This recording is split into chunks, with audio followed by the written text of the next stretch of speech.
Pour bien comprendre ce qu'est un organisme de bassin versant, il faut d'abord comprendre ce qu'est un bassin versant.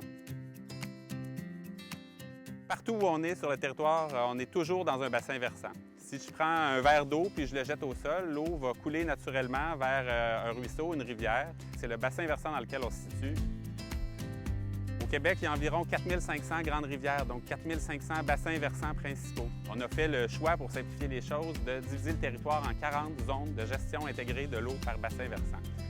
Sur chacune de ces zones-là, il y a un organisme de bassin versant qui s'occupe de 1, 2, 3, parfois 10 bassins versants sur son territoire. Il y a plusieurs mots importants dans la gestion intégrée de l'eau par bassin versant. D'abord, il y a le mot bassin versant qui est l'unité territoriale qu'on utilise, celle du bassin versant. Donc, on va travailler non pas à l'unité administrative de la municipalité régionale de comté ou encore de la province ou de la région administrative, mais bien à l'échelle que respecte l'eau, le bassin versant. Il y a un autre mot qui est important qui est celui d'intégrer, donc l'intégration. Ce qu'on va chercher à faire en gestion intégrée de l'eau, c'est d'asseoir tous les acteurs de milieux diversifiés autour d'une même réflexion. Donc des producteurs agricoles, des élus municipaux, des associations citoyennes, des Premières Nations, des gens de l'industrie privée aussi vont mener la même réflexion à l'échelle du bassin versant pour trouver des solutions qui répondent aux besoins, aux préoccupations de tout le monde. Une fois que la concertation est faite, les organismes de bassin versant font aussi une planification, un plan directeur de l'eau, on l'appelle le PDE. Donc le plan directeur de l'eau va poser un portrait, un diagnostic, choisir les priorités d'action.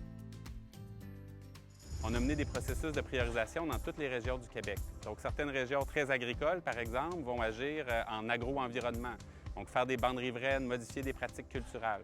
Dans d'autres régions, plus près de la villégiature, par exemple, on va travailler sur la conservation des lacs et des rivières, la lutte aux algues bleues-verts, la lutte aux espèces envahissantes, par exemple.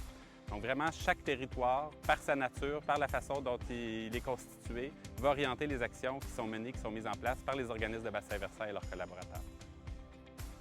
Un exemple parmi d'autres qui est celui de la gestion des eaux de pluie.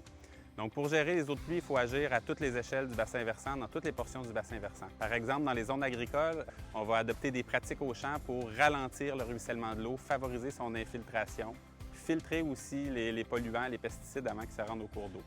En milieu forestier, on va tenter de garder le plus de couverts forestiers possible pour s'assurer de recevoir les eaux de pluie et de les infiltrer sur place.